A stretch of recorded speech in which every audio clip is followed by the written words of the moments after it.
अस्सलाम वालेकुम। आप सब कैसे, उम्मीद करते हैं आप सब खैरियत से होंगे। माशाअल्लाह पूरी दुनिया से हुज्जाज इकराम मक्का मदीना में पहुंच चुके हैं।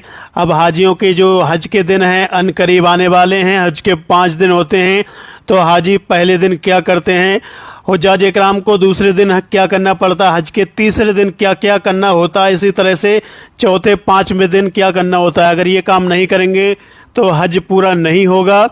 तो सबसे पहले अल्लाह पाक से दुआ करते हैं कि अल्लाह पाक आपको, आपके वालिदैन को, रिश्तेदारों को, अजीज़ो अकारिब को, सबको हज बैतुल्लाह की सादत नसीब फरमाए और आप सबको तमाम आफतों बलाओं से महफूज फरमाए। आमीन सुम्मा आमीन। तो हज का जो पहला दिन है उसमें क्या करना पड़ रहा है, सबसे पहले आप कमेंट करके बताइए कि आपके घर से, रिश्तेदारों से या फिर परिवार से कौन कौन हज पर गए हैं। कमेंट बॉक्स में ज़रूर लिखें और इस वीडियो को लाइक करें, शेयर करें, चैनल को सब्सक्राइब कर लीजिए। तो हज के पहले दिन में क्या करना पड़ता है, पहली हज का जो दिन है वो 8 जिलहिज्जा को शुरू होता है। आज 8 जिलहिज्जा है, हज का पहला दिन है। तो आज पाकीज़गी के साथ आपको गुस्ल करके फजर की नमाज के बाद एहराम पहनकर एहराम के लिए 2 रकत नमाज नफिल अदा करेंगे और हज की नीयत करेंगे। जिस तरह से उम्रा की नीयत की थी उसी तरह से हज की नीयत करें और इसके बाद में तलबिया पढ़ें और तलबिया पढ़ते ही आप पर एहराम की जो पाबंदियां हैं वो लाजिम हो जाएंगी। तो एक बार तलबिया पढ़ लेते हैं।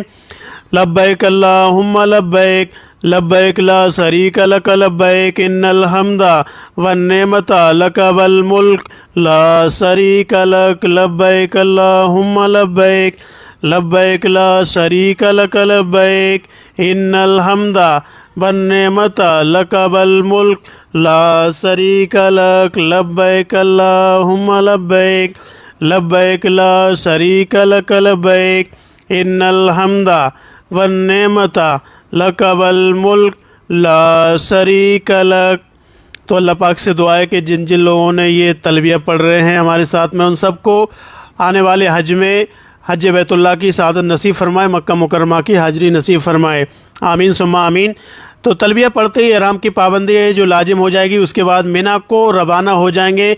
मिना पहुँचकर जोहर, असर, मगरिब, इशा और 9 जिलहिज्जा की फ़जर की नमाज आपको मिना में अदा करनी है। तो ये हज का पहला दिन है और इस तरह मिना में कुल 5 वक्त की नमाज अदा होगी। रात को मिना में क़याम होगा। इसके बाद आज हज का दूसरा दिन है और 9 जिलहिज्जा है। आज हज का सबसे बड़ा दिन यानी वक़ूफ़े अरफा अदा करना है। तुलुए आफ्ताब के बाद मिना से अरफात के लिए रवाना हो जाएं। जिस जिक्र व दुआ तलबिया जारी रखें। अरफात में आपको ठहरना बेहद ज़रूरी है वरना हज ना होगा। अरफात के मैदान में अगर मस्जिद निमरा तक पहुँचे तो जोहर, असर की नमाज एक साथ बजमात अदा करें, वरना अपने खेमे में जोहर के वक्त जोहर की और असर के वक्त असर की नमाज अदा करें।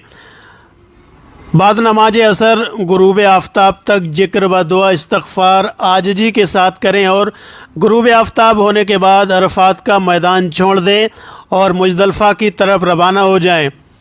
तलबिया पढ़ना भी जारी रखें। मुज़दलिफ़ा पहुंचकर अव्वल मगरिब के फ़र्ज पढ़ें, उसके बाद फ़ौरन इशा की फ़र्ज नमाज पढ़ें। मगरिब की सुन्नत और इशा की सुन्नत और वितर बाद में पढ़ें। मुज़दलिफ़ा में मगरिब व इशा की दोनों नमाजें एक अजान और एक इकामत से पढ़ी जाएं और मुज़दलिफ़ा में दोनों नमाज़ों को इकट्ठा पढ़ने के लिए जमात की शर्त नहीं है, तन्हा हो तब भी इकट्ठा करके पढ़ें। मुज़दलिफ़ा में रात भर जाग कर इबादत करें, अल्लाह से अपने गुनाहों की माफ़ी मांगें और इबादत करते रहें। सभी लोगों के लिए दुआएं करें, अपने अजीज़ो अकारिब के लिए, तमाम उम्मत मुस्लिमा के लिए दुआएं करें। आजिज़ी के साथ रोएं, गिड़गिड़ाएं, बार बार हज बैतुल्लाह की दुआ मांगें, बार बार मक्का मदीना आने की दुआएं करें और वहीं से 60 या 70 कंकरियाँ चने के दाने के बराबर चुन लें और धो लें। मुज़दलिफ़ा में ही फ़जर की नमाज़ पढ़कर सुबह सादिक के बाद आपको मिना के लिए रवाना हो जाएं और 10वीं जिलहिज्जा की ये सुबह होगी। तो आपको मालूम है हज़रत इब्राहीम अलैहिस्सलाम को जिस जगह पर शैतान ने डिगाया था, उन्हीं 3 जगहों पर जो एक सतून बनाए हुए हैं, पिलर बनाए हुए हैं, उन्हीं जगहों पर हाजी शैतान को कंकरी मारते हैं। जो हज़रत ابراہیم علیہ السلام نے 7 کنکریاں 3 مقام پر ماری تھی شیطان کو، انہی مقام پر یہ پلر بنائے ہوئے ہیں۔ تو آج حج کا تیسرا دن ہے، 10 ذی الحجہ ہے۔ تو طلوع آفتاب کے بعد مینا پہنچ کر سب سے پہلے بڑے شیطان کو 7 کنکریاں مارنی ہیں۔ ایک کنکری انگوٹھے اور سعادت کی انگلی سے پکڑیں اور بسم اللہ اللہ اکبر کہہ کر بڑے شیطان کو ماریں۔ اس طرح 7 کنکریاں ماریں۔ پہلی کنکری مارتے ہی تلبیہ پڑھنا موقوف کر دیں۔ بڑے شیطان کو کنکری مارنے کا مسنون وقت طلوع آفتاب سے جوال تک ہے اور جوال سے غروب تک وقت جائز ہے۔ اس کے بعد قربانی کریں۔ جب قربانی ہو جائے اس کے بعد بال کٹوائیں، یعنی جس طرح عمرہ کے وقت حلق یا قصر کیے تھے اس طرح احرام کی حالت سے فارغ ہو جائیں۔ البتہ میاں بیوی کے جو تعلقات ہیں وہ حلال نہ ہوں گے۔ جب پورا یقین ہو جائے کہ اب قربانی ہو چکی ہوگی تبھی بال کٹوائیں، ورنہ اور انتظار کر لیں۔ حلق یا قصر کے بعد بھی تکبیر کہیں۔ حلق یا قصر کروانے کے بعد مسجد حرام میں تشریف لائیں اور طواف زیارت اور حج کی سعی کریں، لیکن اس سے پہلے